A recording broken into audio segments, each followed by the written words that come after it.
दोस्तों, आपका हमारे प्यारे चैनल में स्वागत है। कैसे हैं आप सब? आशा करते हैं आप लोग बहुत ही अच्छे होंगे। ठीक है दोस्तों, तो आज का जो आप लोग का टॉपिक है वह है संख्या पद्धति से, जिसको कहते हैं नंबर सिस्टम। ठीक है, इसमें बहुत सारी संख्याएं आती हैं, जैसे कि सिंपल सी बता देते हैं, प्राकृतिक संख्या, पूर्ण संख्या, पूर्णांक संख्या, बहुत सारी संख्या आती है। और यह एक मैथ का, गणित का बहुत ही महत्वपूर्ण टॉपिक है। ठीक है, अगर यह किसी को नहीं आता है तो आप लोग मान लीजिए कि गणित में आप लोग बहुत ही कमजोर हैं। ठीक है दोस्तों, चलिए तो हम इसको स्टार्ट करते हैं। तो पहला आपका जो आता है वह है प्राकृतिक संख्या। क्या है? प्राकृतिक संख्या, और इसे हम लोग कहते हैं नेचुरल नंबर।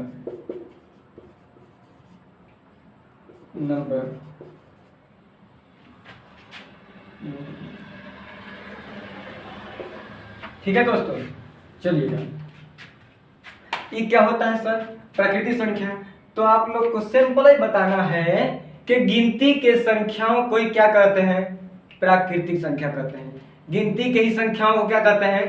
प्राकृतिक संख्या कहते हैं। ठीक है दोस्तों, अब गिनती की संख्याएं क्या है तो देखिएगा, 1 2 3 4 5 और आराम से ले जाइए कहाँ तक? अनंत तक। इसे अनंत कहते हैं। इसे उल्टा 8 8 देखिए लग रहा है, उल्टा 8 जैसा है। तो देखिएगा, आप लोग कभी भी कहीं जाते हैं तो कैसे काउंटिंग करते हैं? 1 2 3 4 5 ऐसे करते हैं ना। ये नहीं कहते हैं ना कहियो कि 0 से स्टार्ट कहियो नहीं करना है जी। 0 1 2 3 4 ऐसा नहीं करना है। ठीक है, तो यहाँ से ऐसे होता है। अब देखिएगा कि इसको जो प्राकृतिक संख्या इसको हम लोग यहाँ से दर्शाते हैं। ठीक है दोस्तों, अच्छा, कभी कभी आप लोग के कॉम्पिटिटिव एग्जाम में एक क्वेश्चन पूछ लिया जाता है कि हिंदू अरबिक संख्या। तो आप लोग को हम बता दें कि प्राकृतिक संख्या को हम लोग हिंदू अरबिक नंबर, मतलब हिंदू अरबिक संख्या, हिंदू अरबिक संख्या, इसे हम लोग हिंदू अरबी संख्या भी बोलते हैं। किसको? प्राकृतिक संख्या को। ठीक है दोस्तों, हम लोग प्राकृतिक संख्या को हिंदू अरबी संख्या भी बोलते हैं। अच्छा, दूसरी बात आता है। अब दूसरा जो टॉपिक है आपका वो है पूर्ण संख्या। पूर्ण संख्या, पूर्ण संख्या को हम लोग होल नंबर कहते हैं। Whole number. अब देखिएगा, पूर्ण संख्या, यदि किसी प्राकृतिक संख्या में ही क्या करें हम? 0 को सम्मिलित कर लें।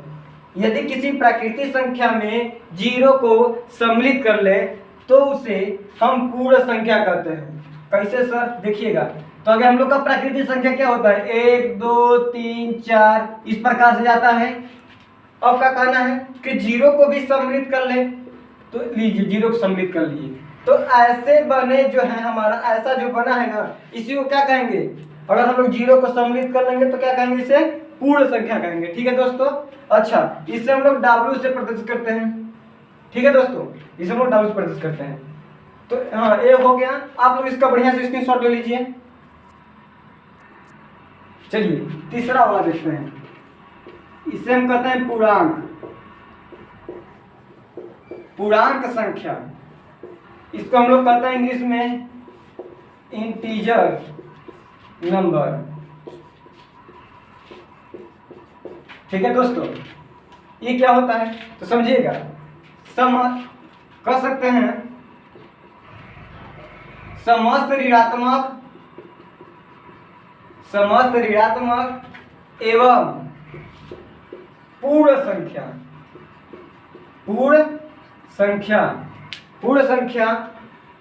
को ही हम लोग क्या कहते हैं? समस्त ऋणात्मक एवं पूर्ण संख्या को क्या कहते हैं सर? पूर्णांक संख्या कहते हैं। ठीक है दोस्तों, इसका मतलब समझिएगा। देखिएगा, बोला क्या गया है? पूर्ण संख्या।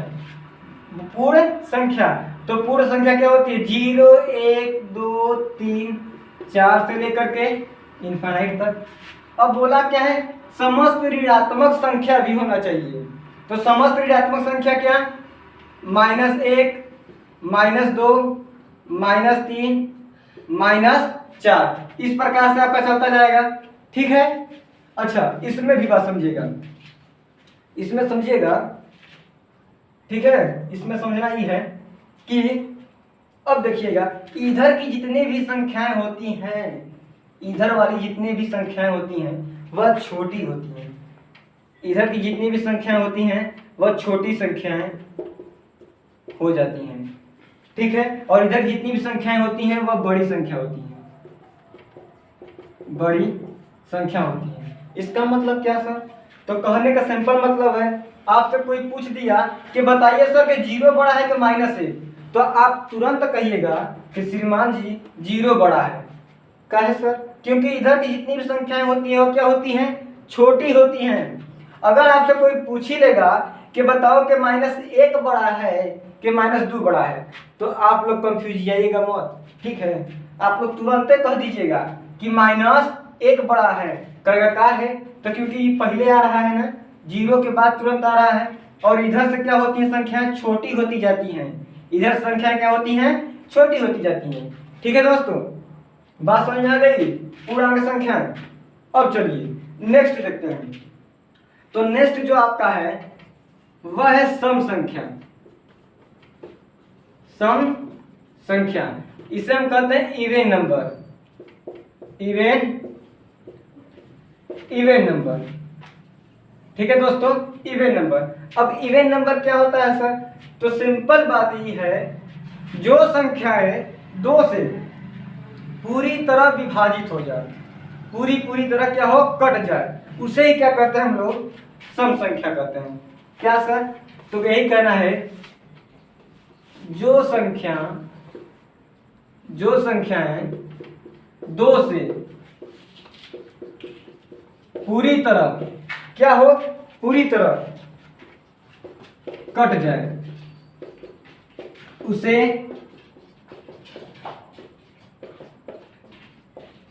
सम संख्या कहते हैं। ठीक है दोस्तों, उसे सम संख्या कहते हैं। तो एग्जांपल ले लेते हैं इसके लिए। तो इसके लिए जो एग्जांपल है देखिएगा, 2 हुआ, 4 हुआ, 6 हुआ, 8 हुआ, 10 हुआ, इस प्रकार से जाएगा। कैसे सर? तो देखिएगा, अगर हम 2 का मान लीजिए हम 8 में क्या करते हैं? भाग देते हैं। तो 2 का 8 में भाग देंगे, 2 चौके 8 होता है, और यह पूरी तरह क्या हो गया? कट गया। तो पूरी तरह क्या कहता है? कट जाए, तो उसे क्या कहते हैं? सम संख्या कहते हैं। ठीक है दोस्तों, उसके बाद आपका नेक्स्ट आता है विषम संख्या। विषम संख्या, इसको अंग्रेजी में कहते हैं ओड नंबर। ओड नंबर समझिएगा, ओड नंबर क्या होता है? ओड नंबर क्या होता है?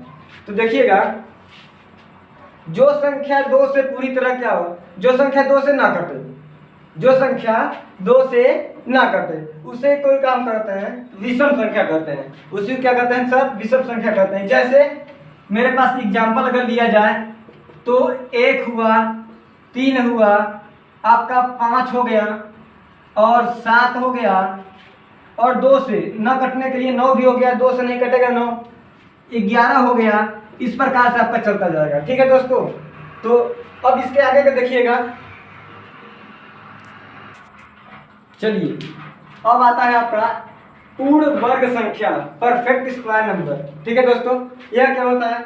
तो इसमें कहने का मतलब ये है कि ऐसी संख्या जिसका वर्ग करने पर एक पूर्ण संख्या, एक परफेक्ट नंबर प्राप्त हो, उसी को क्या कहते हैं? पूर्ण वर्ग संख्या कहते हैं। समझिएगा कि ऐसी संख्या, देखिए 1 का अगर हम वर्ग करते हैं तो कितना होता है? 1।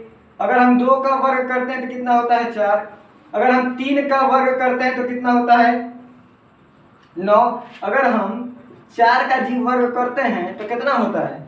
4 का 16। अगर 5 का करते हैं तो 25, और 6 का करेंगे तो कितना होगा जी? 36। ठीक है दोस्तों, तो इस प्रकार से जो हुआ है, इस प्रकार से जो हम बनाए हैं, तो इसी को क्या कहते हैं? ये सब कितना है? ये सब पूरा क्या है? पूर्ण वर्ग संख्या, परफेक्ट स्क्वायर नंबर है। परफेक्ट क्या है? नंबर है। ठीक है दोस्तों, तो यहाँ पे कहेंगे क्या? कि किसी भी संख्या का वर्ग करने पर हमें क्या मिले, एक परफेक्ट नंबर मिले, एक क्या मिले, पूर्ण संख्या मिले, उसी को क्या कहेंगे हम लोग, पूर्ण वर्ग संख्या कहते हैं। ठीक है दोस्तों, इसी प्रकार देखिए नीचे वाला भी है, पूर्ण घन संख्या, परफेक्ट क्यूब नंबर। ठीक है दोस्तों, ये क्या कहता है जी, इसको भी समझ लीजिएगा आप लोग।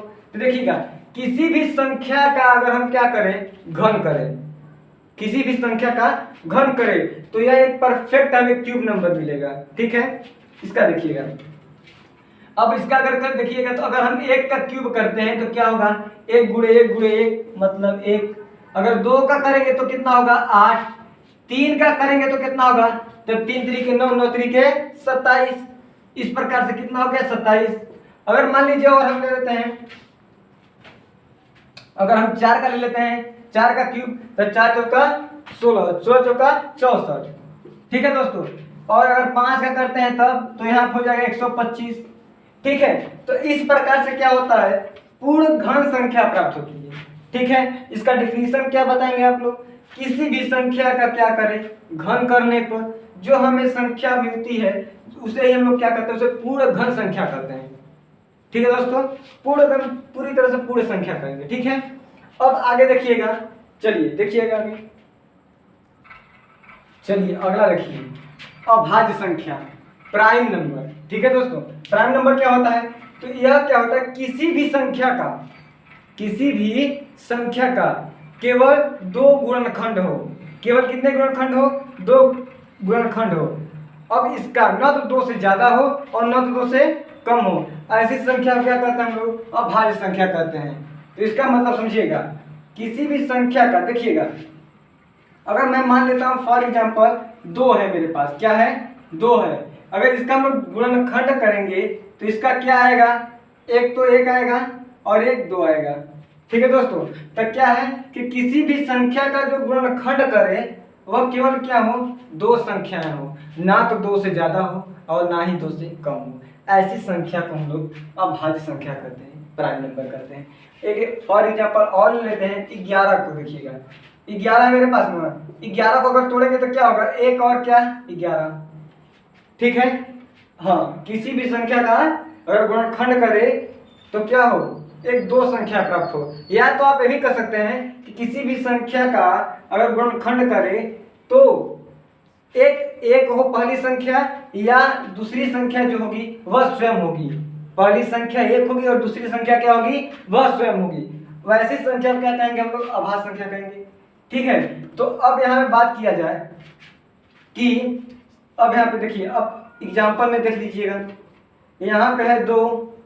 ठीक है दोस्तों, 2 हो गया, 3 हो गया, क्योंकि 3 भी क्या है, अभाज्य संख्या है। अगर हम लोग 3 का फैक्टर करेंगे, गुणनखंड करेंगे, देखिए 1 और 3 आएगा। ठीक है, बात समझ में आ रही है दोस्तों, 1 और 3। उसके बाद आप ले लीजिएगा 5, क्योंकि 1 से कटेगा या तो किससे, उसी संख्या से कटेगा, और इसके 2 गुणनखंड भी हैं, चलेगा। 2 हो गया, 3 हो गया, 5 हो गया, और आपके 7 हो गया। ठीक है, और आपका क्या हो गया, 11। अब आप लोग कहेंगे सर जी 9 काहे नहीं हुआ, सर जी आप 9 काहे नहीं हुआ, तो 9 भैया इसलिए नहीं हुआ कि देखिएगा 9 को अगर हम लोग खोलेंगे, इसको रसा निकालेंगे इसका, देखिएगा 3 त्रिया के 9, इसका देखिएगा 1 2 3, कितने गुणनखंड बन गए, 3 ठो। इसीलिए हमारा जो कहता है अभाज्य संख्या हमेशा क्या होनी चाहिए, हमेशा अभाज्य संख्या क्या होनी चाहिए, हमेशा अभाज्य संख्या क्या, केवल 2 होनी चाहिए। ठीक है दोस्तों, अच्छा, इसलिए आप कहें 3 थे, इसे यहाँ पे लिखे।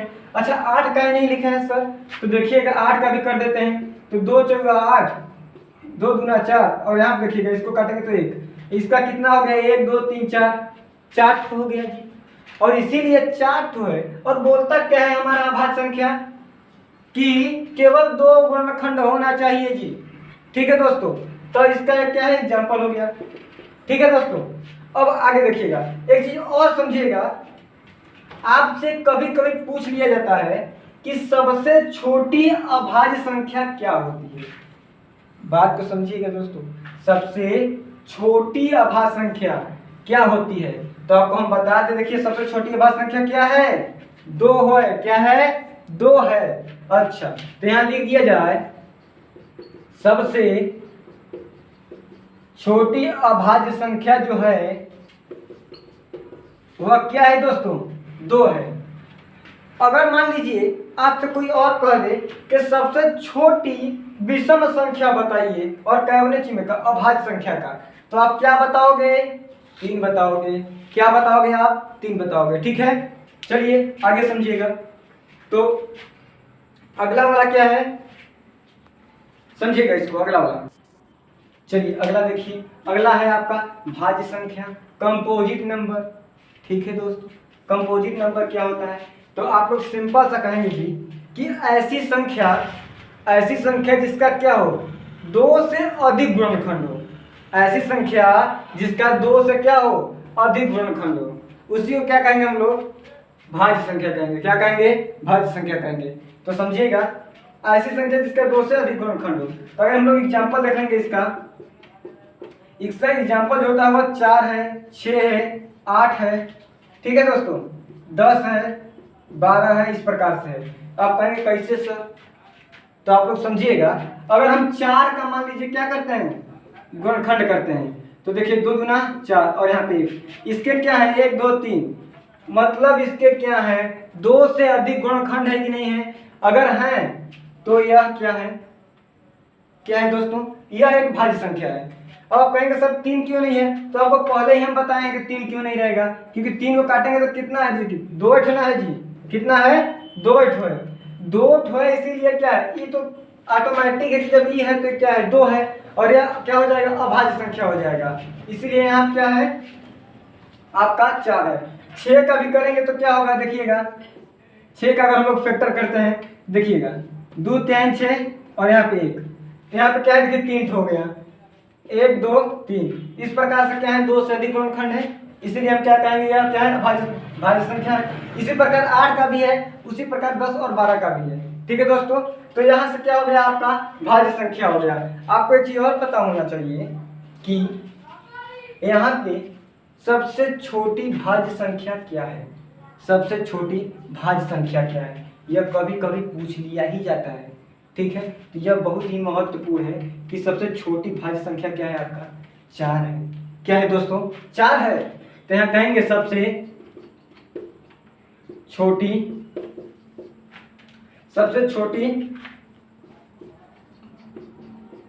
जो भाज्य संख्या है आपका वह क्या है? 4 है। अच्छा, आप कहेंगे सर जी आप कहीं भी 1 का गणना करवे नहीं किए, तो 1 का समझिएगा, 1 को अगर हम लोग फैक्टर करेंगे तो भैया ये 1 रह जाएगा, इसका 2 ठो नहीं बन रहा है, इसका 2 ठो गुणनखंड हो रहा है का? इसका 2 ठो गुणनखंड नहीं हो रहा है। तो और इसका 2 ठो जब हो ही नहीं रहा तो 3 ठो तो कहीं होगा ही नहीं करेगा, क्योंकि 2 से ज्यादा होना चाहिए किसके लिए? भाज्य के लिए। तो सिंपल सा बात ये है कि जो 1 है, 1 न तो भाज्य है और न ये अभाज्य है। ठीक है दोस्तों, 1 न तो भाज्य और न ही अभाज्य है। तो अगर आप लोग लिखना चाहो तो यहाँ पे स्टार बना के लिख दीजिएगा कि 1 न तो अभाज्य संख्या है, अभाज्य संख्या, न तो भाज्य संख्या है। 1 न तो भाज्य संख्या है और न ही अभाज्य संख्या है। ठीक है दोस्तों, अब देखिएगा अगला देखिएगा। चलिए दोस्तों, अब नेक्स्ट आता है सह अभाज्य संख्या, को प्राइम नंबर। ठीक है, अब इसके बारे में समझ लीजिएगा दोस्तों, ये क्या कहता है जी? तो इसका परिभाषा ये होता है कि ऐसी संख्याओं का युग्म जिसका HCF हाईएस्ट कॉमन क्या फैक्टर क्या होना चाहिए? 1 होना चाहिए। क्या होना चाहिए? 1 होना चाहिए। तो इसका देखिएगा, मान लीजिए आपके पास कोई दिया है युग्म 3 2, क्या दिया है? 3 और 2 का युग्म दिया है, मान लीजिए फॉर एग्जांपल। और यहाँ पे क्या दिया है? यहाँ मान लीजिए आपका दिया है 6 और 4। क्या दिया है दोस्तों? 6 और 4 दिया है। और मान लीजिए आपका ले लेते हैं एक और 8 और 7। क्या ले लेते हैं? 8 और 7। ठीक है, अब यहाँ पे देखिएगा, इसका क्या करते हैं हम लोग? आराम से तोड़ लेते हैं। तो अगर 3 को तोड़ते हैं तो देखिएगा 3 एक कम 3, इसका इतना आ गया, और 2 का अगर तोड़ेंगे तो कितना होगा? तो 2 एकम 2। अब यहाँ पे देखिएगा इसका जो है ये दोनों में कॉमन एक मिल रहा है कि नहीं मिल रहा है? मिल रहा है। तो यहाँ से हम ये कहेंगे दोस्तों, क्या कहेंगे जी, कि इसका जो HCF है, HCF है वह क्या है? 1 है। क्या है? 1 है। तो यह क्या है? सअभाज्य संख्या है। तो यह क्या है? सअभाज्य संख्या है। अब दूसरा इसी प्रकार चेक कर लीजिए, आप लोग आराम से इसको चेक कर लीजिए। तो देखते हैं 6 का अगर किया जाए तो 2 3 6 2 कम 2। अब यहाँ देखिएगा, नेक्स्ट देख लेते हैं इसके लिए 4 का 2 दूना 4, देखिएगा इतना आ गया ना।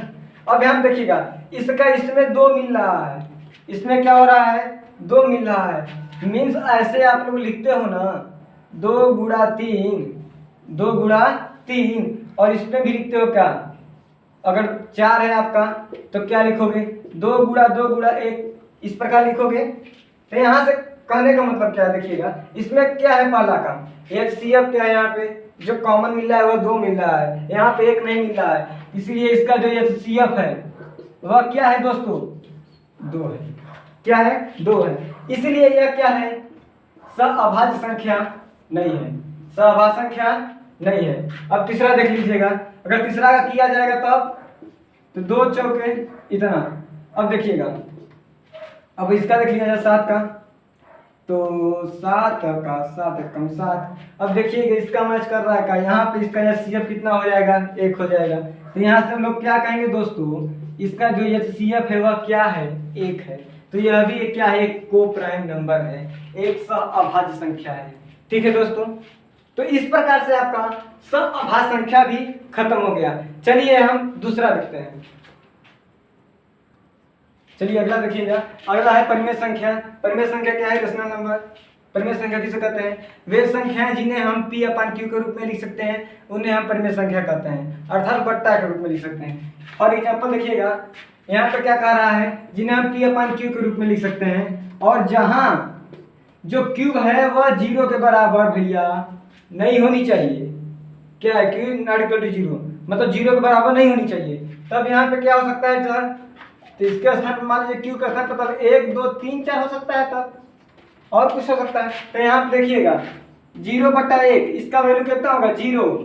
ठीक है दोस्तों, अगर मान लीजिए 2 है, अगर 2/1 भी एक परिमेय संख्या है, 5 भी क्या है? एक परिमेय संख्या है। अगर हम 2√3/√3 करें तो √3 से √3 क्या होगा? कट जाएगा, उसके बाद क्या बचेगा? 2। ये भी एक परिमेय संख्या है। ठीक है दोस्तों, तो इस प्रकार से आपके मान लीजिए मेरे पास 7/3 है, तो एक भी क्या है? यही तो परिमेय संख्या है। तो इस प्रकार से आपका परिमेय संख्या खत्म हो गया। अब देखिए अपरिमेय संख्या, इरेशनल नंबर। अपरिमेय संख्या, इरेशनल नंबर, वे संख्या जिन्हें हम P/Q के रूप में न लिख सकें, P/Q के रूप में व्यक्त न कर सकें। सिंपल सी बात है। तो देखिएगा कैसे? देखिए √3 हो गया। √3 क्या है? एक अपरिमेय संख्या है। जितने भी अंडर वाले हैं, 5 हो गया, √7 हो गया। अंडर आप लोग कहोगे कि 9, तो सर जी 9 नहीं होगा। क्यों सर? क्योंकि आप लोग जब भी करोगे 9 का अगर तुम खंड करोगे तो क्या होगा जी? 3 3 के 9। देखो इसके में का जोड़ा बनाओगे तो क्या यहाँ से मिल जाएगा? 3 मिल जाएगा।